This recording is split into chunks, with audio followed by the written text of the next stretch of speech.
Hello students, કેમ છો? બધા મજામાં? ચલો બેટા, આ ચેપ્ટરનો આઈએમપી ટોપિક છે. આજે આપણે જોવાનો છે કે શ્રેણી જોડાણ હોય એના અમુક ગેરફાયદા છે અને સમાંતર જોડાણ છે એના ફાયદા છે. જો આના ગેરફાયદા યાદ રાખી લો ને શ્રેણીના, તો સમાંતરના ફાયદા યાદ રહી જશે ઓટોમેટિક. એક ટોપિક ખાલી યાદ રાખવાનો, બીજો યાદ રહી જશે. આનો બીજો ફાયદો એ બી છે કે જો તમને એવું પૂછાય કે શ્રેણી જોડાણ અને સમાંતર જોડાણનો તફાવત આપો, તો આ ટોપિક લખી દેવાનો. તો અહીંયા આગળ એક તીરથી 3 નિશાના લાગી જશે. રેડી? તમને એમ પૂછાય શ્રેણી જોડાણના ફાયદા લખો, તો આ લખી દેવાનું. સમાંતર જોડાણના ફાયદા લખો, તો આ લખી દેવાનું. અને બેયનો તફાવત પૂછે, તફાવત લખી દેવાનો. રેડી? ચલો, પહેલા શ્રેણી જોડાણના ગેરફાયદા જોઈ લઈએ. સૌથી પહેલો ગેરફાયદો, જે મોટા ભાગના વિદ્યાર્થી છે ને ખબર જ હશે, કે શ્રેણી જોડાણ એટલે કંઈક આવું હોય. આ પહેલો અવરોધ છે, આ બીજો અવરોધ છે, અને હવે આ ત્રીજો અવરોધ છે. પહેલો અવરોધ R1, પછી R2 અને પછી R3 અવરોધો હતા. એમાં આપણે એનું કાર્ય ચાલુ કરવું. એ માની લે કે આ પહેલો બલ્બ છે, પહેલો બલ્બ છે, બીજો છે પંખો છે, અને ત્રીજો અવરોધ કયો છે? એસી છે. એવું માની લે 3 અવરોધ છે અને જોડી દીધા શ્રેણીમાં. હવે શું થાય પેલા સમજી લો બેટા. જો આપણે અહીંથી વિદ્યુત પ્રવાહ ચાલુ કરીએ અને એમાં માની લે કે પંખામાં કોઈ ખામી સર્જાઈ ને પંખો છે અહીંથી ઉડી ગયો, પંખો કામ કરતો બંધ થઈ ગયો, શોર્ટ સર્કિટ થઈ ગયું, ગમે થઈ ગયું, તો હવે આનો મતલબ એમ થાય અહીંયા આગળ કે આ જે આખું અહીંયા આગળ સાધન છે એ કામ નહીં કરે. અને આ સાધન કામ ના કરતું, તેથી સર્કિટ હોય એ બ્રેક થઈ જાય, સર્કિટમાં ભંગાણ પડી જાય. તો વિદ્યુત પ્રવાહ R1 માં તો જશે, પણ પછી R2 માં નહીં જાય, એટલે R3 માં નહીં જાય. તો આગળ જેટલા બી ઘટક જોડેલા હશે બધે બધા કામ કરતા એક સાથે શું થઈ જશે? બંધ થઈ જશે. એક જ સાથે શું થઈ જશે? બંધ. પણ જો આપણે વાત કરીએ સમાંતર જોડાણની, તેમાં કંઈક આવું હોય. આ પહેલો અવરોધ હોય, આ બીજો અવરોધ હોય, અને આ ત્રીજો અવરોધ. આવા ઘણા બધા અવરોધ લઈ શકાય. માની લે કે આ પહેલો અવરોધ છે ફેન છે, ફેન એટલે પંખો. ફેન ની બદલે આપણે અહીંયા છે જ રાખી દઈએ. શું હતું અહીંયા? તો કે સૌથી પહેલું બલ્બ હતું, બલ્બુડી, ત્યાં બલ્બ રાખી દઈએ. બીજો શું છે? તો કે પંખો છે. અને ત્રીજો શું છે અહીંયા આગળ? તો કે એસી છે. આ ત્રણેયને રાખી દીધા એક સાથે. આવા તો ઘરમાં જેટલા સાધનો એ બધાને આપણે જોડી શકાય અહીંયા આગળ. તો અહીંયા આગળ આપણે ખાલી 3 સાધન જોડીને વિચારવાનું છે, અને અહીંયા બી 3 સાધન જોડીને વિચારવાનું છે. માની લઈએ આમાં વિદ્યુત પ્રવાહ આવે છે, તો વિદ્યુત પ્રવાહનો થોડો ભાગ પેલા બલ્બમાં જશે, થોડો પંખામાં, ને થોડો ક્યાં જશે? એસીમાં. માની લે કે પંખો નથી કામ કરતો, પંખાવાળી લાઈન છે બંધ થઈ ગઈ છે. તો બોલો, પંખાવાળી લાઈન બંધ થઈ જાય તેનો મતલબ એવો થાય કે બલ્બ ચાલુ ના થાય ને એસી ચાલુ ના થાય, કે બે થશે ચાલુ? બોલો ફટાફટ જવાબ આપો કે ના સર, આવું થાય કે ના થાય? સમાંતર જોડાણ હોય એમાં કોઈ એક લાઈન બંધ થઈ જાય, કોઈ એક લાઈન. આ લાઈન બંધ જ થઈ ગઈ અહીંયા આગળ, એવું વિચાર લઈએ. એટલે લાઈન બંધ કરવાની, આ લાઈન જ બંધ થઈ ગઈ આખી. આનો મતલબ શું થાય? કે બાકીની બે લાઈન તો ચાલુ રહેશે, બલ્બ ચાલુ રહેશે, એસી ચાલુ રહેશે. અને માની લે કે આવા તો ઘણા બધા સાધનો છે આપણે નીચે નીચે જોડેલા છે, તો બાકી બધા ચાલુ રહેશે. તો હવે આનો મતલબ શું થાય? તો કે એક વિધાન લખો એટલે આનો મતલબ ખબર પડી ગઈ. જો પરિપથમાં કોઈ ઘટક છે બંધ થઈ જાય, કામ કરતો બંધ થઈ જાય, તો પરિપથમાં ભંગાણ પડે છે. તેથી બાકીના બધા જ ઘટકો છે કાર્ય કરતા એક સાથે બંધ થઈ જાય છે. અને સમાંતર જોડાણમાં એવું બોલી શકાય કે જો પરિપથમાં કોઈ એક ઘટક બંધ થઈ જાય, તો પરિપથમાં ભંગાણ પડતું નથી, અને બાકી જેટલા બી ઘટકો જોડેલા હોય બધે બધા ઘટકો છે એ કામ કરવાનું ચાલુ રાખે છે. ચલો, તો હવે આનો મતલબ એવો થાય કે આપણે ઘરનું જો વાયરિંગ કરવું હોય, ઘરમાં તો ઘણા બધા સાધનો હશે, એસી હશે, ટીવી હશે, ફ્રીજ હશે, પંખો હશે, ટ્યુબલાઇટ હશે, કોમ્પ્યુટર હશે, કેટલા બધા સાધનો હશે. બધા સાધનને જોડવા હોય, મતલબ વાયરિંગ જ્યારે ઘરનું થતું હોય, જ્યારે ઘર બનતું હોય ત્યારે તેમાં કયા પ્રકારનું વાયરિંગ હશે? વિચારીને જવાબ આપો. શ્રેણી જોડાણ હશે કે સમાંતર જોડાણ હશે? કયા પ્રકારનું વાયરિંગ છે જે ઘરમાં કરવામાં આવશે? વિચારીને જવાબ આપો ફટાફટ. બોલો, ઘરનું વાયરિંગ છે કયા જોડાણમાં કરવામાં આવતું હશે? ઘરનું વાયરિંગ. એક વિદ્યાર્થીએ જવાબ આપ્યો છે માત્ર સમાંતર, બીજા વિદ્યાર્થીએ જવાબ આપ્યો સમાંતર, ઓકે, ત્રીજાએ જવાબ આપ્યો સમાંતર. સમાંતર, સમાંતર, સમાંતર, સમાંતર. કેમ સમાંતરમાં? તો કે શ્રેણીમાં કંઈક ફાયદા થાય છે, સોરી, શ્રેણીમાં કંઈક ગેરફાયદા થાય છે. ઈ જાનો શું છે? તો કે ફાયદો છે. ચલો, આને અહીંથી આપણે ડિલીટ મારી દઈએ, હવે આનું કામ નથી. આને અહીંથી ડિલીટ મારી દઈએ, આને બી અહીંથી ડિલીટ મારી દઈએ. એટલે તારે ડિલીટ નથી થવાનું. હા, રેડી? ચલો, બીજો પોઈન્ટ છે અહીંયા આગળ, સમજી લો બેટા. બીજો પોઈન્ટ કે શ્રેણી જોડાણ હોય, શ્રેણી જોડાણ, ફરીવાર શ્રેણી જોડાણ કરી દઉં. શ્રેણી જોડાણમાં પહેલું, બીજું અને ત્રીજું 3 અવરોધ મૂકી દીધા આપણે. જે લીધા તે જ અવરોધને ફરીવાર લઈ લઈએ. અહીંયા આગળ આપણે વોલ્ટેજ આપવાનો છે, અહીંયા આગળ આપણે વોલ્ટેજ આપી દીધા. ચાલુ બંધ કરવા માટે એક સ્વિચ મૂકી દીધી. બેટરીમાંથી આપણે વોલ્ટેજ આપવાના છે 240. કયું જોડાણ છે તો કે શ્રેણી જોડાણ છે. તો શ્રેણી જોડાણમાં પહેલા આપણે લઈ લઈએ એસી ને, પછી લઈ લઈએ પંખાને, અને પછી લઈ લઈએ બલ્બને. આપણા ઘરમાં જેટલા બી સાધનો હોય ને વિદ્યાર્થી મિત્રો, સાંભળી લો પેલા, જેટલા બી સાધનો એ હંમેશા 240 વોલ્ટ ઉપર કામ કરે. 240. આમ જોવા જાવ તો 230 છે તો 220 બી આપી હશે. તો બેઝિકલી 220 થી લઈને 240 વોલ્ટ વચ્ચેનું કોઈ પણ મૂલ્ય લઈ શકાય. હવે અહીંયા આગળ શું થશે તો કે કયું જોડાણ છે તો કે શ્રેણી જોડાણ છે. તો આ વોલ્ટેજ હશે આના બે છેડા વચ્ચે મળી જશે થોડો, પછી થોડો વોલ્ટેજ આના બે છેડા એટલે પંખાના બે છેડા વચ્ચે મળી જશે. થોડો વોલ્ટેજ છે આ બલ્બના બે છેડા એટલે પહેલો અને બીજો છેડો. તો છેડાના નામ આપી દઈએ. અહીંયા કહી દઈએ એ, અહીંયા કહી દઈએ બી, અહીંયા કહી દઈએ સી, અહીંયા કહી દઈએ ડી. તો આમાંથી વોલ્ટેજ હશે એની એટલે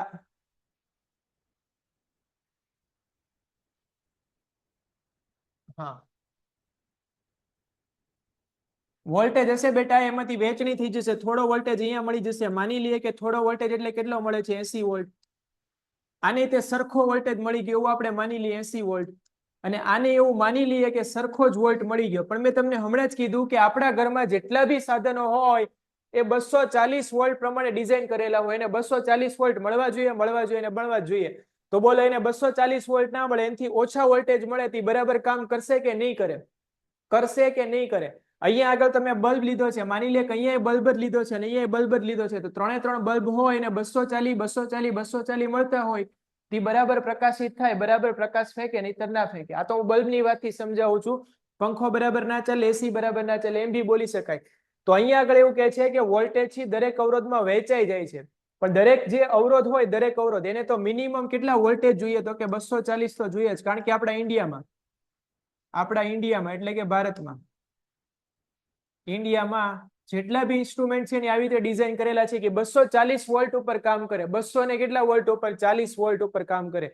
આ બધા ઇન્સ્ટ્રુમેન્ટ છે 240 વોલ્ટ પ્રમાણે ડિઝાઇન કરેલા. અમુક ટેક્સ્ટ બુકમાં 230 બી લખેલા હોય છે, અમુક ટેક્સ્ટ બુકમાં 220 બી લખેલા છે. બધા જ વિધાન સાચા છે.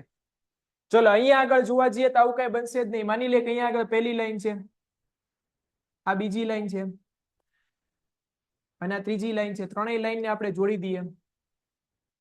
આ ત્રણેય લાઈન છે ને આપણે જોડી દઈએ.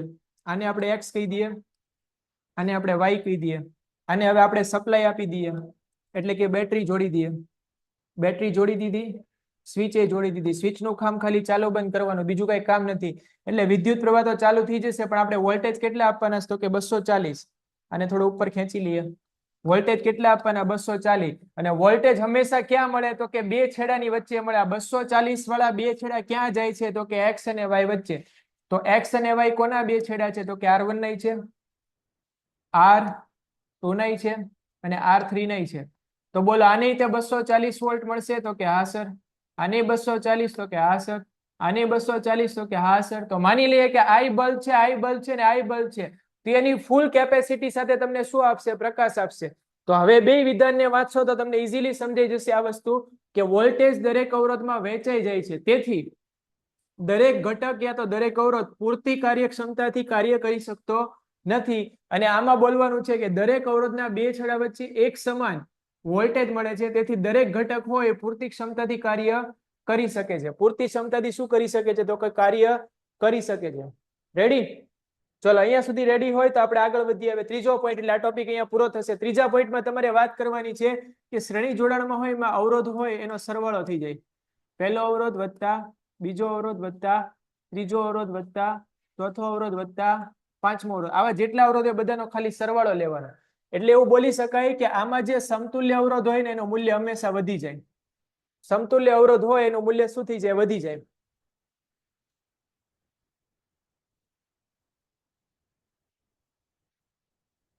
બેટા તીર્થ પંચાલ આપણે અહીંયા આગળ શેના માટે જોડાયેલા છીએ એની જ ખાલી ચર્ચા કરવાની છે. બીજી આડી અવળી કોઈ કમેન્ટ આપણે અત્યારે કરવાની નથી. રેડી? બીજી આડી અવળી કોઈ કમેન્ટ આપણે કરવાની થતી નથી અહીંયા. ચલો જે સમાંતર જોડાણ હોય એમાં શું થાય બેટા તો કે સમાંતર જોડાણમાં પેલા એકના છેદમાં R1 લેવાનું, એકના છેદમાં R2, એકના છેદમાં R3, એકના છેદમાં R4. આવા જેટલા અવરોધો બધાને જોડવાના અને એનો જે જવાબ આવે એકના છેદમાં R આવે આનો જવાબ આપણે કાઢીએ ને તો આ બધામાં જે નાનામાં નાનો અવરોધ હોય એની કરતા મૂલ્ય ઓછું થઈ જાય. લાસ્ટ લેક્ચરમાં આપણે વાત કરી હતી. તો આનો સમતુલ્ય અવરોધ હોય હંમેશા ઘટી જાય અને આનો સમતુલ્ય અવરોધ હંમેશા વધી જાય. જો અવરોધ વધી જાય ને તો વાયર વધારે ગરમ થાય. વાયર વધારે ગરમ થાય એટલે એમ બોલાય કે એમાં ઉર્જાનો વ્યય વધારે થાય, અને આમાં અવરોધ ઘટી જાય તો વાયર ઓછો ગરમ થાય. ઓછો ગરમ થાય એટલે એમ બોલાય કે ઉર્જાનો વ્યય કેવો થાય? ઓછો થાય. તો બોલો ઉર્જાનો વ્યય ઓછો થાય છે એ રીતે બી આપણા ઘરમાં વાયરિંગ કયું કરવું જોઈએ? શ્રેણી જોડાણ કે સમાંતર જોડાણ? સમાંતર જોડાણ. રેડી? તો શ્રેણી અને સમાંતર જોડાણ છે એના ફાયદા અને ગેરફાયદા છે એ વેરી મોસ્ટ આઈએમપી છે. Very most IMP. આને અહીંથી જવા દઈએ છીએ આપણે. આનું કઈ કામ નથી. આનું બી કઈ કામ નથી. ચલો આટલે સુધી બધા લોકોને ક્લિયર હોય બેટા? તો ફટાફટ કમેન્ટમાં ટાઈપ કરો સર એમઓજી. ચલો ચોથો પોઈન્ટ છે બેટા, ચોથો પોઈન્ટ. હવે શું કહેવા માંગે છે સમજી લો પહેલા. અહીંયા આગળ આપણે વાત કરી અવરોધની. યાદ રાખવું ને તો આમ યાદ રાખી શકાય. અહીંયા આપણે વાત કરી અવરોધની. અહીંયા આગળ આપણે વાત કરી વોલ્ટેજની. સાંભળજો બરાબર. અહીંયા વાત કરી વોલ્ટેજની, અહીંયા વાત કરી અવરોધની, ને હવે વાત કરવાની કરંટની. એટલે બેઝિકલી આપણે વાત કરી છે V બરાબર IR ની. 4 માંથી 3 પોઈન્ટ છે એમાં વાત આપણે આની જ કરવાની છે. એકમાં વોલ્ટેજની, એકમાં કરંટની ને એકમાં અવરોધની. એટલી વાત કરી એટલે યાદ રહી જાય એવું છે. ચલો શ્રેણી જોડાણમાં દરેક અવરોધમાં એક સમાન વિદ્યુત પ્રવાહ વહે છે. સાચી વાત છે? તો કે હા સર એકદમ સાચી વાત છે. આમાં તો કોઈને દોહરાઈ ના હોવી જોઈએ. જો આવું થતું હોય તો પ્રોબ્લેમ શું થાય તેની સમજૂતી અહીંયા આપી દો. માની લે કે એક અવરોધ છે એ આવો છે, બલ્બ છે, અને બીજો અવરોધ છે આ ટાઈપનું એસી છે. એસી દેખાતું નથી પણ આને એસી માની લેવાનું, અને આ પહેલો અવરોધ છે બલ્બ છે. બરાબર. આગળ જતા આ લાઈનમાં આવી રીતે પંખો આવે છે. પંખાને આપણે આવું કરી દઈએ. બરાબર. 4 પાંખિયા વાળો પંખો છે. પંખો દેખાતો તો નથી તો પંખા તરીકે લઈ લે. આ પંખો છે. 3 સાધનને જોડી દીધા. અહીંયા આપણે લગાવી દીધું શ્રેણી જોડાણ. શ્રેણી જોડાણમાંથી કરંટ આવતો હશે, ઈ જ કરંટ હશે પહેલામાં જશે, ઈ જ કરંટ હશે બીજામાં જશે, ને ઈ જ કરંટ હશે ત્રીજામાં જશે. હવે વિચારીને જવાબ આપો કે આમાં 3 માંથી કોને વધારે કરંટની જરૂર પડશે? વિચારીને જવાબ આપો. કયું સાધન છે જે વધારે પ્રમાણમાં કરંટ એટલે કે વિદ્યુત પ્રવાહ ખેંચે છે? તો કે એસી. તો એસી ને જો આપણે લાઈનમાં જોડી હોય, સાંભળજો બરાબર, જો આપણે આ લાઈનમાં જોડી હોય અને વિદ્યુત પ્રવાહ ઓછો મળતો હોય તો એસી કામ નહીં કરે. અને એનાથી ઉલટું કે કદાચ આપણે એસી ને જેટલો કરંટ જોતો એટલો કરંટ આપી દઈએ તો શું થાય? એસી એમ કે મારે જેટલો કરંટ જોઈએ એટલો તો લઈ જ લઈશ. જો એટલો કરંટ આમાંથી ખેંચવા જશે તો આ જે બલ્બુડી છે, બલ્બુડી એની કેપેસિટી નથી, કેટલો કરંટ છે સહન કરી શકે, તરત આ ઉડી જશે એટલે સર્કિટ બ્રેક થઈ જાય. સર્કિટ શું થઈ જાય? બ્રેક. તો આનો મતલબ એવો થાય કે શ્રેણી જોડાણમાં જેને અલગ અલગ મૂલ્યના વિદ્યુત પ્રવાહ જોતા હોય એને જોડી ના શકાય. તો એ જ વિધાન છે અહીંયા આગળ લખેલું છે. જુઓ અહીંયા આગળ, તેથી એસી તથા વિદ્યુત બલ્બને શ્રેણી જોડાણમાં જોડી શકાય નહીં, કારણ કે એસી ને વધારે મૂલ્યનો પ્રવાહ જોઈએ અને વિદ્યુત બલ્બને ઓછા મૂલ્યનો વિદ્યુત પ્રવાહ જોઈએ છે. તેથી બેને એક સાથે ના જોડી શકાય. એસી એમ કે હું વધારે ખેંચી લો, વધારે વિદ્યુત પ્રવાહ, તો બલ્બ ઉડી જાય. અને એમ કે બલ્બ એમ કે ના મારે ઓછો ખેંચવો છે તો ઓછો આવે તો એસી કામ નહીં કરે. તો આના બેના પ્રોબ્લેમ એક સાથે સોલ્વ ના થાય. એટલા માટે આપણે હંમેશા આમાં કયું જોડાણ વાપરશું? તો કે સમાંતર જોડાણ. રેડી? સમાંતર જોડાણ છે એ બધા દર્દની એક જ દવા છે. જેટલા પ્રોબ્લેમ છે એની એક જ દવા છે. રેડી? ચલો એટલે સુધી ક્લિયર છે વિદ્યાર્થી મિત્રો? શ્રેણી અને સમાંતર.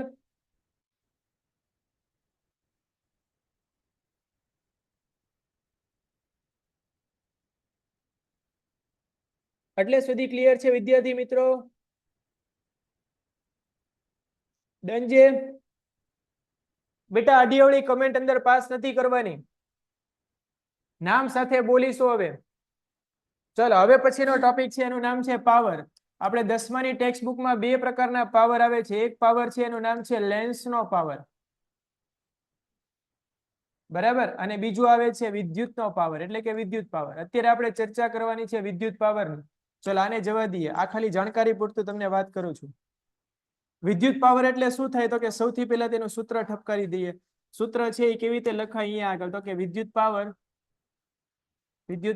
P બરાબર એવું લખી શકાય અહીંયા આગળ, એવું લખી શકાય કે ખર્ચાતી વિદ્યુત ઉર્જા અથવા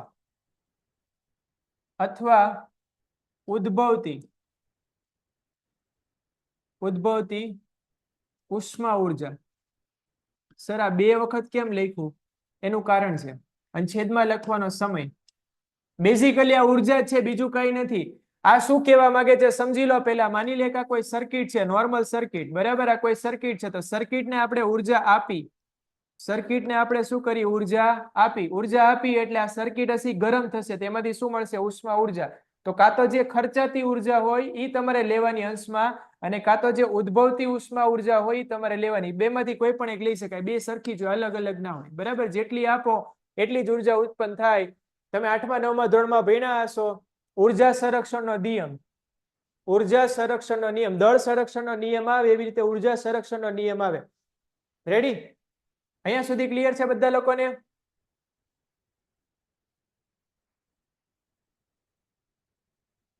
હા, આપણે આઈએમપી ટોપિક છે એની જ અહીંયા આગળ ચર્ચા કરીએ છીએ. રેડી?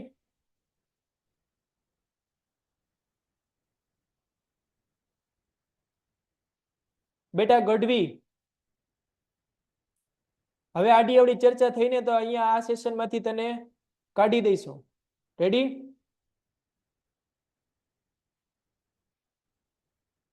સર દાખલા પૂછાશે? હા, દાખલા પૂછાય છે આમાંથી. રેડી?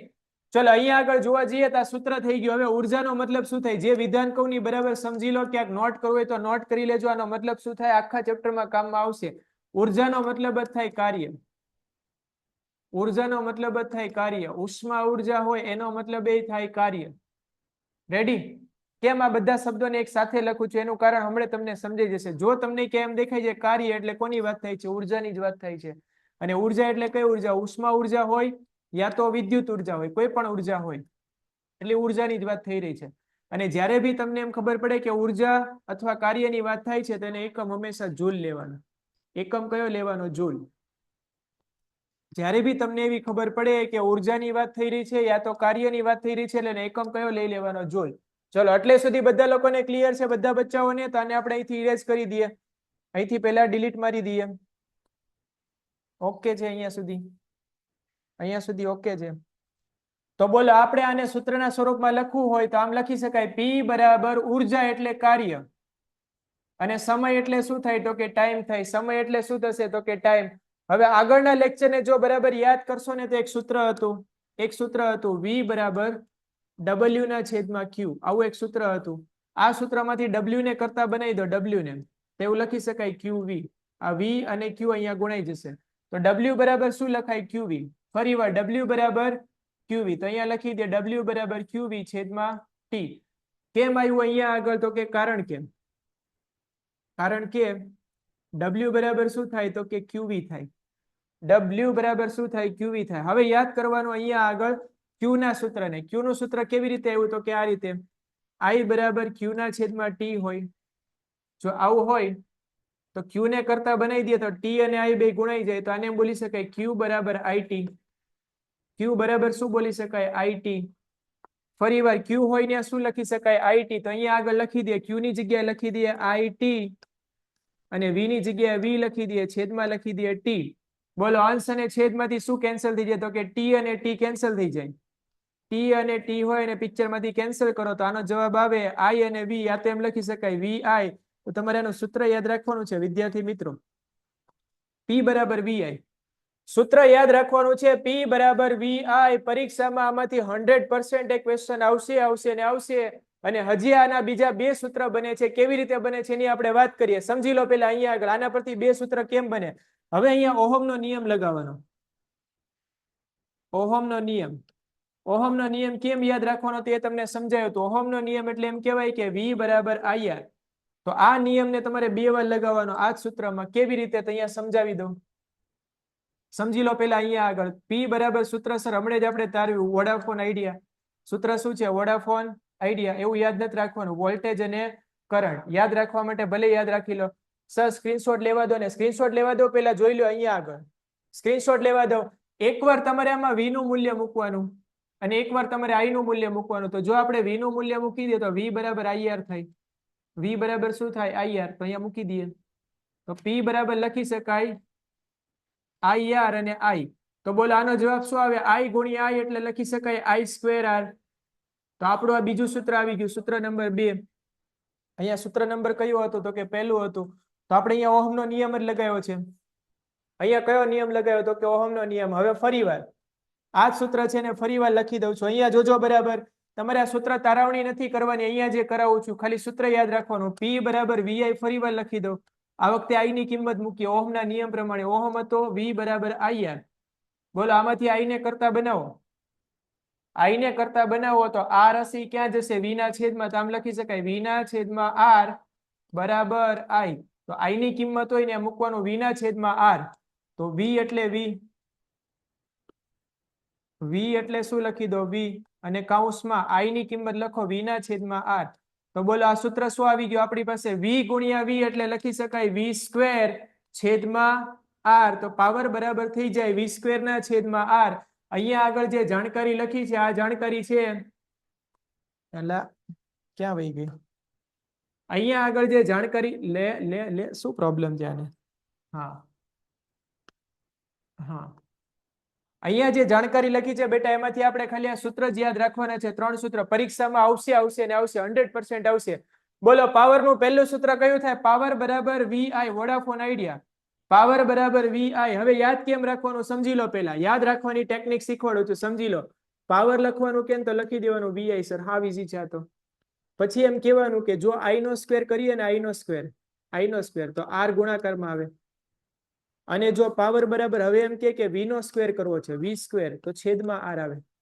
તો 3 સૂત્ર બની ગયા. P બરાબર VI. P બરાબર I સ્ક્વેર હોય તો R આવે ગુણાકારમાં અને P બરાબર V સ્ક્વેર હોય V સ્ક્વેર તો છેદમાં R આવે. ચલો એટલે સુધી ક્લિયર છે બધા લોકોને? પાવરના 3 સૂત્ર કેમ બન્યા? એટલે સુધી ક્લિયર છે બધા લોકોને? ફટાફટ કમેન્ટમાં ટાઈપ કરો વિદ્યાર્થી મિત્રો MOG કે યસ સર. એટલે સુધી ક્લિયર છે એટલે આપણે આગળ વધીએ. 3 સૂત્ર કેમ આવ્યા બધા લોકોને ક્લિયર? બાજુમાં લખી દીધા છે આ સૂત્ર. સ્ક્રીનશોટ લેવો હોય તો લઈ લેજો. આ જાણકારી પરીક્ષામાં તમારે આપવાની નથી. તમારે પરીક્ષામાં શું આપવાનું સમજી લો પેલા. આ સૂત્રને હવે જવા દો. બધા લોકોને ક્લિયર છે કેમ યાદ રાખવાના તઈ? ચાલ ને બેટા. હા અહીં આના પરથી ત્રીજું સૂત્ર લખી દેવાનું કે સર P બરાબર શું થાય તો કે I સ્ક્વેર R થાય અને P બરાબર બીજું શું થાય તો કે V સ્ક્વેર ના છેદમાં R થાય. ત્રણેય સૂત્ર છે એક સાથે લખી દેવાના અને આ ટોપિક છે એની એક સાથે પૂર્ણાહુતિ કરી દેવાના. બીજું સૂત્ર અને આ ત્રીજું સૂત્ર. 3 સૂત્ર છે અને એક સાથે લખી દેવાનું. બીજું કઈ કરવાનું નથી આમાં. અહીંયા સુધી ક્લિયર છે બધા લોકોને? તો હવે આમાં આપણે આગળ વધી જઈએ કે આનો SI એકમ કયો થાય? SI એકમ આનો SI એકમ છે બેટા કયો થાય? તો આનો જે SI એકમ છે એને આપણે અહીંયા લખી દઈએ. આની પછીના પોઈન્ટમાં લેવાનું. પહેલા સૂત્ર આવશે પછી આપણે અહીંયા આગળ લખ્યું છે સૂત્ર તારવણી. આ શું લખ્યું છે? સૂત્રની તારવણી. નાની એવી તારવણી છે એના પછી બીજા નાના નાના સૂત્ર તારવી દીધા. હવે આનો SI એકમ લખવાનો છે અહીંયા આગળ. SI એકમ પાવર હોય એનો SI એકમ કયો હોય તો કે સૌથી પહેલા પાવર હોય ને વોટમાં મપાય. શેમાં મપાય? વોટ. પાવર ને શેમાં મપાય બેટા? વોટ. વોટ એટલે W. હવે જો જીવનમાં અને પરીક્ષામાં ઘણા બધા વોટ આવશે.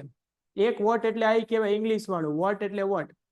વોટ એટલે શું થાય તો કે શું થાય ખબર છે ને? તો એક પરીક્ષામાં આ વોટ આવશે ઇંગ્લિશ વાળો. આ વોટ નથી બેટા. આ જે વોટ અહીંયા આગળ છે શું છે પેલા સમજી લો. આ એક સાયન્ટિસ્ટ નું નામ છે. બોલો કોઈને યાદ આવે છે કયો સાયન્ટિસ્ટ છે? વોટ એટલે આ વોટ એટલે કયો સાયન્ટિસ્ટ છે? આની પહેલાનું નામ આવ્યું હોય કોઈને યાદ હોય તો ફટાફટ લખો. વોટ એટલે કયો સાયન્ટિસ્ટ છે? જેમ ન્યૂટન નું નામ છે આઇઝેક ન્યૂટન. સર ઓહમનો નિયમ IMP છે. હા વેરી મોસ્ટ IMP છે આ. બોલો આનું નામ છે જેમ્સ વોટ. શું નામ છે? James vote. આ સાયન્ટિસ્ટ છે એના પરથી આનો એકમ લઈ લીધો છે વોટ. જેમ બળનો એકમ હોય બળને શેમાં મપાય બોલો તો? ન્યૂટનમાં. 9માં આવ્યું હતું ને બળને શેમાં મપાય? ન્યૂટનમાં. એવી જ રીતે પાવર હોય એનો SI એકમ શું છે તો કે વોટ છે. વોટ અને વોલ્ટમાં ફેર છે. આ વોટ છે. ફરી વાર બોલું છું. વોટ એટલે W અને વોલ્ટ. વોલ્ટ એટલે V. આ બેમાં ડિફરન્સ ના આવે સમજી લેજો. ભૂલ થવાની શક્યતા 100% આમાંથી પ્રશ્ન આવે છે એટલા માટે. તો આ તો એનો પહેલો એકમ થઈ ગયો. સીધો યાદ રાખી લો. બીજું કઈ કરવાનું નથી. પાવર એટલે શું તો કે વોટ. હવે બીજો એકમ આના પરથી બનાવવાનો. બોલો આ સૂત્ર પરથી એકમ શું બને વિદ્યાર્થી મિત્રો? જવાબ આપો. થોડી વાર પહેલા જ મેં તમને આ ઇન્ફોર્મેશન આપી હતી. બોલો આને બોલાય કાર્ય. આને બોલાય કાર્ય. અને કાર્યને માપવું હોય તો શેમાં માપી શકાય તો કે જૂલમાં.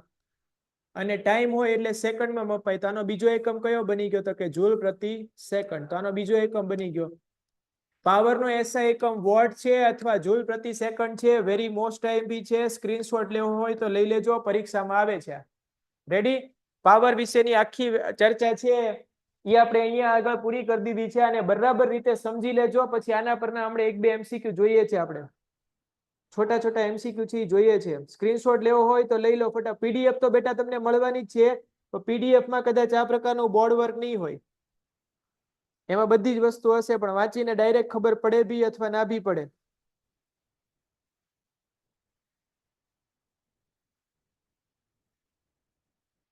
ચલો અહીંયા સુધી રેડી છે બધા લોકોને? અહીંયા સુધી રેડી છે તો આપણે આગળ વધીએ, આગળની સ્લાઇડમાં જઈએ. ચલો next slide. Next slide, next slide, next slide ક્યાં છે? ઇન્સર્ટ પેજ આવ્યું. રેડી, ઇન્સર્ટ પેજમાં. ચલો આવો પ્રશ્ન પરીક્ષામાં આવે છે કે નીચેનામાંથી કયું ખોટું છે? ઓપ્શન પહેલા તમને આપી દઉં છું. ઓપ્શન છે એને બરાબર જોઈ લો.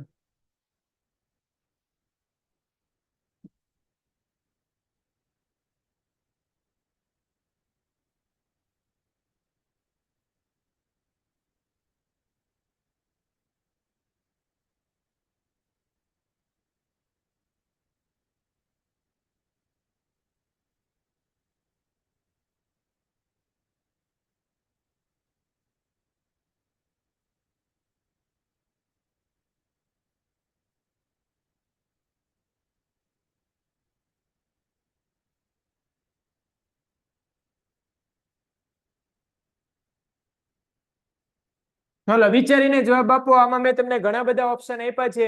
આમાંથી કયા કયા સૂત્ર છે એ પાવરના ખોટા છે? જો બરાબર યાદ હશે તો તમે ચૂટકીમાં જવાબ આપી દેશો. A B C D E અને F.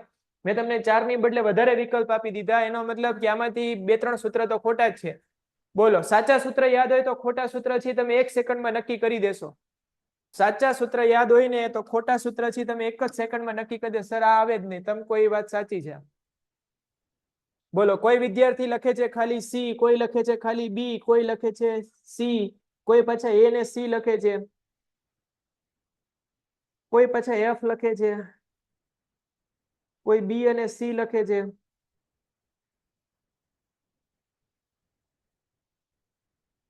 છ સૂત્ર છે આપણી પાસે. પાવરના 3 જ સૂત્ર છે, મતલબ 3 સૂત્ર છે ખોટા છે. આમાં 3 ખોટા છે. 3 બાજુમાં સૂત્ર છે. હું ફરીવાર એકવાર રિવાઇઝ કરાવી દઉં છું. જો બધા વિદ્યાર્થી મિત્રો ફટાફટ અહીંયા આગળ પહેલા જોઈ લો. પાવર નો મતલબ થાય વોડાફોન આઈડિયા. આવું ખાલી યાદ રાખવા માટે છે. પરીક્ષામાં વોડાફોન આઈડિયા નથી લખવાનું. વોલ્ટેજ ગુણ્યા કરંટ, વોલ્ટેજ ગુણ્યા વિદ્યુત પ્રવાહ.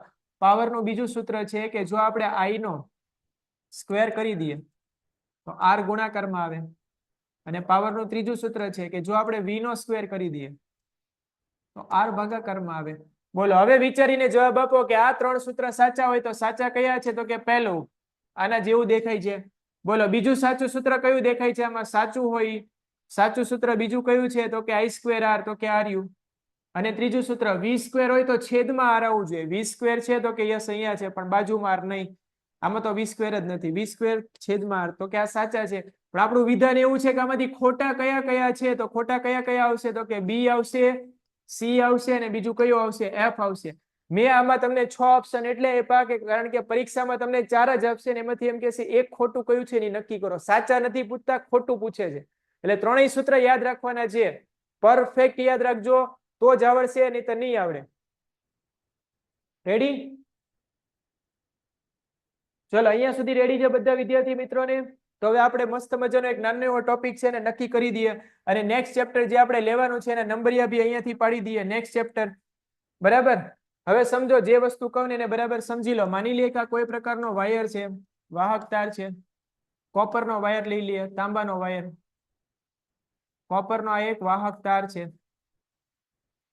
જો આ વાહક તારમાંથી આ ચેપ્ટર છે એની પૂર્ણાહુતિ થઈ રહી છે, બરાબર, અને નવું ચેપ્ટર છે એના નંબરિયા પડે છે. આમાંથી જો આપણે વિદ્યુત પ્રવાહને પસાર કરી દઈએ ને તો આમાં 2 પ્રકારની અસર ઉત્પન્ન થાય. 2 પ્રકારની. એક અસર હોય એને બોલાય ઉષ્મીય અસર. વિદ્યુત પ્રવાહ હોય એની ઉષ્મીય અસર બોલાય. આને બોલાય વિદ્યુત પ્રવાહની ઉષ્મીય અસર. અને જે બીજી અસર હોય બેટા એને બોલાય કે વિદ્યુત પ્રવાહની ચુંબકીય અસર. સર આ તમે ચુંબકીય અસર પિક્ચરમાં ક્યાંથી લઈ આવ્યા? સ્કૂલમાં તમને આવું કઈ કીધું જ નથી. બરાબર, હવે સમજી લો પેલા સ્કૂલમાં કીધું હોય કે ના કીધું હોય, હું કહું છું એ સમજી લો પેલા. જો કોઈ વાહક તાર હોય એમાંથી આપણે વિદ્યુત પ્રવાહ પસાર કરીએ ને તે વાહક તારને અડીએ તો ગરમ લાગે. ગરમ લાગે મતલબ શું? એમાં શું ઉત્પન્ન થાય? ઉષ્મા ઉત્પન્ન થાય. આને બોલાય તાપીય અસર, એ બોલાય એનું તાપમાન વધી જાય, ઉષ્મીય અસર અથવા તાપીય અસર. અને બીજું આપણે ચેપ્ટર નંબર જે 12 લેવાનું છે એનું નામ જ આવું છે કે વિદ્યુત પ્રવાહની ચુંબકીય અસર. આ શું કહેવા માંગે છે કે જો વાહક તારમાંથી વિદ્યુત પ્રવાહ પસાર કરીએ ને તેની આજુબાજુમાં, આની આજુબાજુમાં, આની આજુબાજુમાં, આની આજુબાજુમાં, આની આજુબાજુમાં, આની આજુબાજુમાં ચુંબકીય ક્ષેત્ર ઉત્પન્ન થાય. ચુંબકીય ક્ષેત્ર શું થાય? તો કે ઉત્પન્ન થાય. રેડી? તો આનો મતલબ શું થાય? માની લે કે મારા હાથમાં જે વાયર છે એમાંથી વિદ્યુત પ્રવાહને આપણે પસાર કર્યો, યા તો ઉપર યા તો નીચે, ગમે એમ કર્યો, તો તરત મને આમાં અડીશ ને તો ગરમ લાગશે થોડી વાર. અને કોઈ પણ સાધન હોય એમાંથી વિદ્યુત પ્રવાહ પસાર થતો હોય ગરમ થાય ને થાય.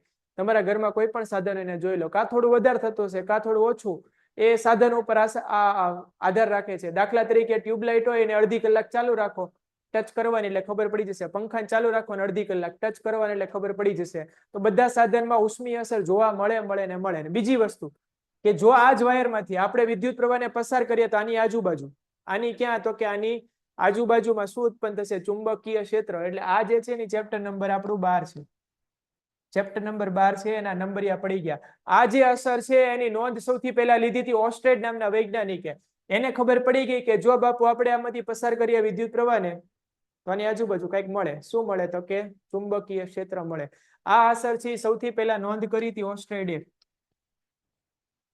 એટલે ચેપ્ટર નંબર 12 નો જે હીરો કહેવાય, હીરો, બરાબર, સાયન્ટિસ્ટ એટલે કે હીરો, એ કોણ છે? તો કે ઓસ્ટ્રેડ છે. આનું નામ યાદ રાખી લેજો, ઓસ્ટ્રેડ નામ છે આ ચેપ્ટરમાં. સૌથી પહેલું જેમાં આવશે, ઘણા બધા વિદ્યાર્થી છે અને આની જાણકારી હશે કદાચ. ચલો હવે આપણા ટોપિક ઉપર આપણે વહીએ છીએ. ટોપિકનું નામ છે કે વિદ્યુત પ્રવાહની તાપીય અસર એટલે શું? હમણાં જ સમજાવી દીધી, બહુ ઈઝી છે. પરીક્ષામાં આવે છે, આઈએમપી પ્રશ્ન છે, બધાને આવડી જાય હોય છે, ઈઝી છે અને આઈએમપી બી છે. ચલો, વિદ્યુત પ્રવાહની તાપીય અસર શું કહેવા માંગે છે? કે જ્યારે વાહક તારમાં વિદ્યુત પ્રવાહને પસાર કરવામાં આવે ત્યારે તારમાં ઉષ્મા ઉર્જા રૂપે ઉર્જાનો વ્યય થાય છે. આ વ્યય હોય એને શું કહેવાય છે? તો કે વિદ્યુત પ્રવાહની તાપીય અસર કહેવાય, અથવા આને જૂલ અસર એ કહેવાય છે. યાદ રાખી લેજો. અથવા આને શું બોલાય છે? જૂલ અસર કહેવાય છે. કેમ જૂલ અસર કહેવાય? તો કે આમાં ઉત્પન્ન શું થાય છે? ઉર્જા. અને ઉર્જાનો એકમ કયો હોય? જૂલ હોય. એટલે આને જૂલ અસર એ કહેવાય. ગુજરાતીમાં સાદી ભાષામાં બોલો ને તો કે વાયરમાં પ્રવાહ પસાર કરો ગરમ થઈ જાય, શું બોલાય? જૂલ અસર. રેડી? ચલો, આના લીધે શું થાય? તો કે જ્યારે ઉત્પન્ન થતી ઉષ્મા હોય એના લીધે પરિપથમાં જે બી વિદ્યુત ઘટક હોય એ હંમેશા ગરમ થઈ જાય, એટલે તાપમાન વધી જાય. તો બોલો, હવે જે પ્રશ્ન પૂછો એનો જવાબ આપો. હવે જે પ્રશ્ન પૂછો એનો જવાબ આપો વિદ્યાર્થી મિત્રો. સોલેનોઇડ. હા, એક વિદ્યાર્થી કહે છે સોલેનોઇડ. વેરી ગુડ, સોલેનોઇડ આવશે. હવે એક પ્રશ્ન પૂછો એનો જવાબ આપો કે આ વિદ્યુત પ્રવાહની તાપીય અસર છે આપણા માટે ફાયદાકારક છે કે નુકસાનકારક છે? બોલો, વિચારીને જવાબ આપો. કોઈએ માઇક ઓન કરીને જવાબ આપવો હોય તો બી વાંધો નથી, વિચારીને જવાબ આપો.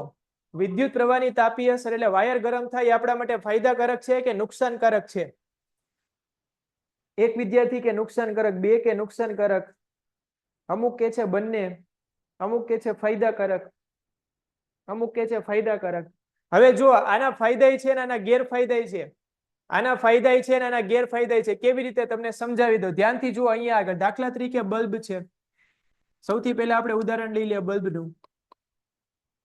બલ્બમાં જો આપણે 100% ઉર્જા આપતા હોય, 100% ઉર્જા એટલે આપણે મીટરમાંથી 100% પાવર આપતા હોય તો પેલા પીળા કલરના બલ્બ આવતા હતા, પેલાની વાત છે, હવે નથી આવતા. હવે આપણે એલઈડી વાપરીએ તો 100% માંથી 80% ઉર્જા હોય ને એ વ્યય થઈ જતી હતી, અને માત્ર 20% ઉર્જા હતી ને એનું રૂપાંતર પ્રકાશમાં થતું હતું. પણ આપણે પૈસા તો કેટલા રૂપિયા આપતા હતા? તો કે 100% ઉર્જા ઘરમાં આવે એને આપતા હતા. તો માની લે કે આપણે 100 રૂપિયા આપ્યા તો પ્રકાશથી આપણને કેટલા રૂપિયાનો મેળો કહેવાય? 20 રૂપિયા. 80 રૂપિયા તો શેમાં વહી ગયું? તો કે ઓલો બલ્બ ગરમ થવામાં વહી ગયું. એટલે હવે આપણે પીળા કલરના બલ્બ છે ને નથી વાપરતા, એની બદલે આપણે વાપરીએ છીએ એલઈડી બલ્બ. બરાબર, એલઈડી બલ્બ છે એની એફિશિયન્સી, એની કાર્યક્ષમતા ખૂબ વધારે છે. એ એવું કહે છે કે એમાં જેટલો વિદ્યુત પ્રવાહ એમાંથી લગભગ 90 થી 95%, 90 થી 95% જે ઉર્જા હોય એનું શેમાં રૂપાંતર કરી દે તો કે પ્રકાશમાં. બરાબર, તો માત્ર 10% યા તો 5% ઉર્જા હોય એનો શું થતો હશે આમાં વ્યય. રેડી? તો બોલો આ કિસ્સામાં જોવા જઈએ તો આ કિસ્સામાં પેલા પ્રોબ્લેમ હતો તેને સોલ્વ કેવી રીતે કર્યો તો કે આપણે એલઈડી લાવીને સોલ્વ કર્યો. હવે અમુક સાધન એવા છે કે જેનું કાર્ય ગરમ થાય તો જ હાલે. બોલો કયા સાધન એવા છે કે ગરમ થાય ને તો જ કામ આપે? બોલો વિચારીને જવાબ આપો. કયા કયા સાધન છે એ ગરમ થાય તો જ કામ કરે, નહીતર ના કરે? એક તો કે છે હીટર. વેરી ગુડ, વિદ્યુત હીટર. તો બોલો અમુક સાધન છે આના ઉપયોગ કહેવાય કે વિદ્યુત પ્રવાહની તાપીય અસર છે એના કયા કયા ઉપયોગ છે તો કે વિદ્યુત હીટર. ગરમ થાય તો જ એમાં મજા આવે. પછી વિદ્યુત ઇસ્ત્રી, પછી વિદ્યુત હીટરની જેમ આવે વિદ્યુત ગીઝર, ઇલેક્ટ્રિક ગીઝર બી બોલી શકાય. બોલો આની સિવાય બીજા કયા સાધન છે જે ગરમ થાય તો જ હાલે, નહીતર ના હાલે? Toaster, oven. Very good. તો બસ આ બધા ઉદાહરણ છે આમાં ઠપકાર દેવાના. ટોસ્ટર થઈ ગયું, ઓવન થઈ ગયું. તો 4-5 ઉદાહરણ આમાં લખી નાખો એટલે આ ટોપિક છે એનો મોટા ભાગનો જવાબ છે આપણે પૂરો થઈ ગયો. હવે આમાં એક ટોપિક લેવાનો છે બલ્બ. ધ્યાનથી જોજો, નાનો એવો ટોપિક છે બલ્બ. જે બલ્બ હોય ને બેટા એની રચના કંઈક આવી હોય. અહીંયા આગળ દોરી દઈએ. બલ્બ હોય એમાં આવી રીતે આખું એક આવરણ હશે, બરાબર? ગ્લાસનું આવરણ હશે અને એમાં આવું કંઈક દોરેલું હશે, બરાબર? આને બોલાય ફિલામેન્ટ. આને શું બોલાય? ફિલામેન્ટ. આ ફિલામેન્ટ હોય ધાતુનો બનેલો હોય. આ ફિલામેન્ટ ધાતુનો બનેલો. એ ધાતુનું નામ છે ટંગસ્ટન. એ ધાતુનું નામ શું છે? ટંગસ્ટન. અને ટંગસ્ટન છે ને એની સંજ્ઞા ધ્યાનથી જોજો. ટંગસ્ટનની સંજ્ઞા છે બેટા ડબલ્યુ. સર ડબલ્યુ તો બહુ બધી વાર આવ્યું આજે. જેવી રીતે તમને ખબર હશે જવાબ આપો વિચારીને. બોલો આ શેની સંજ્ઞા છે? અહીંયા દોરી દઉં છું. આ શેની સંજ્ઞા છે? અહીંયા આગળ બાજુમાં દોરી. કોની સંજ્ઞા છે? કયા તત્વની સંજ્ઞા છે? એને એટલે શું થાય? નાઇટ્રોજન થાય. વિચારીને જવાબ આપો. એને એટલે શું થાય? નાઇટ્રોજન થાય. એને એટલે શું થાય? સોડિયમ. Very good. તો જો સોડિયમમાં કઈ એસ નથી આવતો, એને આવે છે. તો એ જ પ્રમાણે ટંગસ્ટનમાં કઈ ટી ના આવે. ઘણાને એમ થતું સર ટંગસ્ટનમાં ટી કેમ ના લીધો? એ નથી લેવાતો, બરાબર? તો ટંગસ્ટનની સંજ્ઞા કઈ છે આમાં બેટા? ડબલ્યુ. યાદ રાખજો, પરીક્ષામાં આવે છે. અને ટંગસ્ટન છે એનું ગલન બિંદુ. ટંગસ્ટનનું ગલન બિંદુ છે એની બહુ વધારે છે. આનું ગલન બિંદુ છે ખૂબ વધારે છે. ખૂબ એટલે કેટલું વધુ છે એ તમારે યાદ રાખવાનું છે. 3380 ડિગ્રી સેલ્સિયસ છે. આની અંદરનો જે ફિલામેન્ટ હોય એનું તાપમાન એટલું બધું વધારે છે, 3380 ડિગ્રી સેલ્સિયસ જેટલું વધારે છે. મતલબ એને 3380 જેટલું તાપમાન આપો ને પછી તે ધાતુ છે ઘનમાંથી શું બને? પ્રવાહી. પછી પીગળે, નહીતર ના પીગળે, બરાબર? આવું કરવાની જરૂરિયાત કેમ છે? તો કે જ્યારે તમે વધારે પ્રમાણમાં વિદ્યુત પ્રવાહ આપતા હોય ને, વધારે પ્રમાણમાં, તો વિદ્યુત પ્રવાહનું મૂલ્ય બહુ વધી જાય ને તેમાંથી પ્રકાશ છૂટે. વિદ્યુત પ્રવાહનું મૂલ્ય એકદમ વધી જાય ને તેમાંથી પ્રકાશ ઉર્જા ઉત્પન્ન થવા માંડે. તો પ્રકાશ ઉર્જા ઉત્પન્ન થવા માટે અહીંયા આગળ જે તત્વ લેવું પડે અથવા જે ધાતુ લેવું પડે એવી લેવી પડે કે જેનું ગલન બિંદુ હોય વધારે હોય. ઓછું હોય તો શું થાય? વધારે વિદ્યુત પ્રવાહ આપો, ગરમ થાય, પીગળી જાય. પ્રકાશ આપવાની તો વાત જ દૂર રહે, બલ્બ બને જ નહીં. તો બલ્બ બનાવવાની પહેલી જરૂરિયાત છે કે ફિલામેન્ટ બનાવો. એના માટે ધાતુ સિલેક્ટ કરો. કઈ લેવાય? એલ્યુમિનિયમ તો કે નહીં, લોખંડ તો કે નહીં, સોડિયમ તો કે નહીં. કઈ લેવાની? તો કે ટંગસ્ટન. કેમ ટંગસ્ટન જ લેવાની? એના ગલન બિંદુ કેવા છે? ખૂબ જ વધારે. રેડી? અને બીજી એક વસ્તુ, આ પ્રકાશ તો આપે છે પણ આમાં પ્રોબ્લેમ એ છે પ્રકાશ આપવાની સાથે સાથે કેટલી ઉર્જાનું કન્વર્ઝન કરે છે, કેટલી ઉર્જાનું રૂપાંતર કરે છે? મોટા ભાગની ઉર્જાનું કે થોડી ઉર્જાનું? તો કે થોડી ઉર્જાનું. મોટા ભાગની ઉર્જા છે આ મોટા ભાગની ઉર્જા એનો તો વ્યય થાય છે. મોટા ભાગની ઉર્જાનો આમાં શું થઈ જાય છે? તો કે વ્યય થઈ જાય છે. રેડી? તો આ ટોપિકમાં તમારે આટલા ઉદાહરણ છે એને યાદ રાખવાના છે. ભાઈ આમાં આડી અવળી કમેન્ટ નથી કરવાની. આજે મેં કેટલી વાર કીધું છે. તમારી કમેન્ટ છે બેટા, તમારી બધાની કમેન્ટ છે અહીંયા આગળ વાંચું છું. શું નામ છે? નોમન.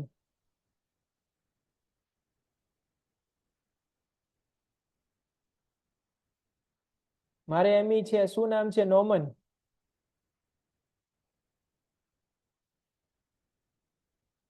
ચલો આની પછીનો એક આઈએમપી ટોપિક આપણે જોઈ લઈએ. નાનો એવો ટોપિક છે વિદ્યાર્થી મિત્રો, ફટાફટ ધ્યાન આપો. પરીક્ષામાં 100% આવશે. 1 માર્કનો પ્રશ્ન છે, માત્ર 1 માર્કનો. પરીક્ષામાં આવવાની આની 100% શક્યતા ફરીવાર છે અને આવી ગયો છે આની પહેલા. ચલો જેને ખબર હોય જવાબ આપો. આનો મતલબ શું થાય? તો કે સર આ તો બહુ ઈઝી છે. કિલો વોટ, આને બોલાય કિલો વોટ ને પછી શું બોલાય? અવર. બરાબર ઇંગ્લિશમાં આમ લખાય અવર, પણ આને એમ ના વંચાય હવર. આ તો એટલું ઇંગ્લિશ તો બધાને આવડતું હશે. આને શું વંચાય? અવર વંચાય. Kilowatt hour. બોલો કિલોવોટ અવર છે પરીક્ષામાં આવો પ્રશ્ન આવે છે અહીંયા આગળ કે કિલોવોટ અવર. કિલોવોટ અવર શેનો એકમ છે? 100% પરીક્ષામાં આવશે 100%. બાજુમાં લખી દઉં છું. નીચે તમને ઓપ્શન એ આપી દઉં છું. જે લોકોને જવાબ ખબર હોય ફટાફટ જવાબ આપો. જે લોકોને જવાબ ખબર પડતી જવાબ આપો. વિદ્યુત પાવર, બીજું વિદ્યુત પ્રવાહ, ત્રીજું વિદ્યુત સ્થિતિમાન, અને એની પછી વિદ્યુત ઉર્જા. ચલો જે લોકોને ખબર પડતી ફટાફટ આમાંથી જવાબ આપો. સર ચેપ્ટર 4 થઈ ગયું છે, ચેપ્ટર 4 બાકી છે બેટા. બોલો 2-4 લોકો છે આમાં જવાબ આપી રહ્યા છે કે સર એ એ એ એ એ એ એ એ વેરી ગુડ. એ વેરી ગુડ. એ very good. Very good. Very good. Very good. Very good. Very good. પણ બધાના જવાબ ખોટા છે. બધા જવાબ કેવા છે? ખોટા છે. બધાના જવાબ ખોટા છે. જેટલા લોકો ઓવર કોન્ફિડન્સમાં જવાબ આપે છે બધાના જવાબ ખોટા છે. આ પ્રશ્નનો જવાબ હંમેશા વિદ્યાર્થી મિત્રો 100 માંથી 95 લોકોના જવાબ ખોટા હોય છે. 100 માંથી 95. 100 વિદ્યાર્થીના પેપર ચેક કરીએ ને તો 95 લોકોના જવાબ ખોટા નીકળે. એટલો ઈઝી પ્રશ્ન છે પણ એટલો ડિફિકલ્ટ લાગે છે બધાને. આનો મતલબ શું થાય પેલા સમજી લો. અહીંયા સમજાવું છું, સમજી લો બરાબર. બોલો પ્રવાહનો એકમ શું થાય વિદ્યાર્થી મિત્રો? બધાને ખબર હશે આ તો. વિદ્યુત પ્રવાહનો એકમ શું થાય? તો કે એમ્પિયર થાય. એટલે આ તો આવે નહીં, એમ્પિયર જેવું કઈ દેખાતું જ નથી. બોલો સ્થિતિમાન એટલે વોલ્ટેજ થાય, તો વોલ્ટેજનો એકમ શું આવે? વોલ્ટ આવે. એટલે આ બે તો નહીં આવે, આ કેન્સલ. હવે બે વૈધા. પાવર, પાવર એટલે શું થાય? તો કે વોટ થાય. પાવર એટલે શું થાય? વોટ. એટલે યાદ એમ રાખવાનું વોટ થાય. આવું વોટ નથી યાદ રાખવાનું. બરાબર.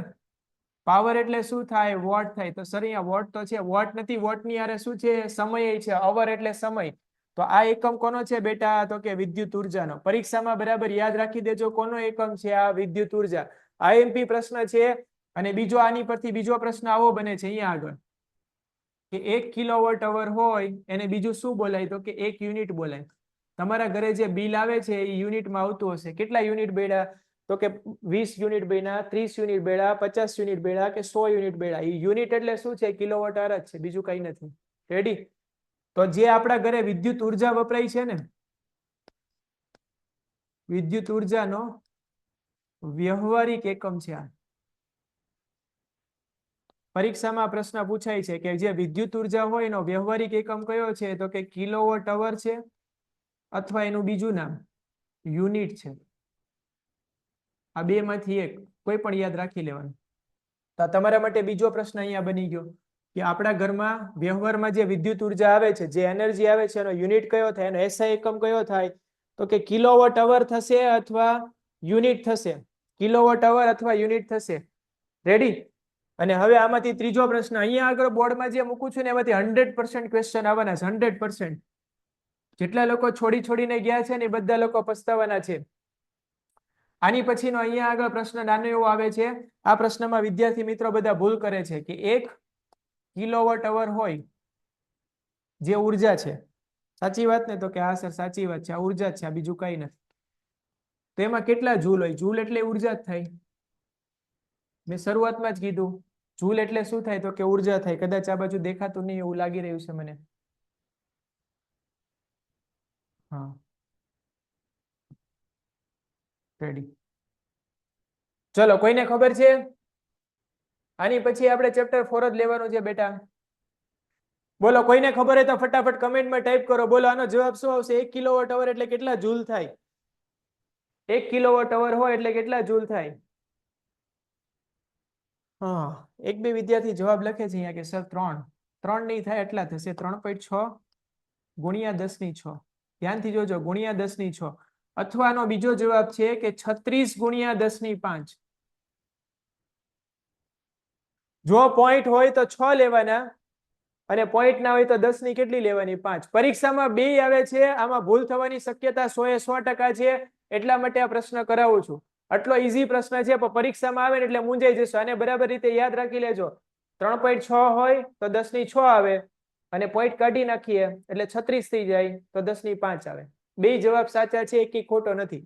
રેડી છે અહીંયા સુધી બધા લોકોને? ચલો આ સાથે વિદ્યાર્થી મિત્રો આજનો જે લેક્ચર છે ને અહીંયા ફિનિશ કરીએ છીએ. કોઈને ડાઉટ હોય તો ફટાફટ કમેન્ટમાં ટાઈપ કરી દો. ચલો good night to all the students.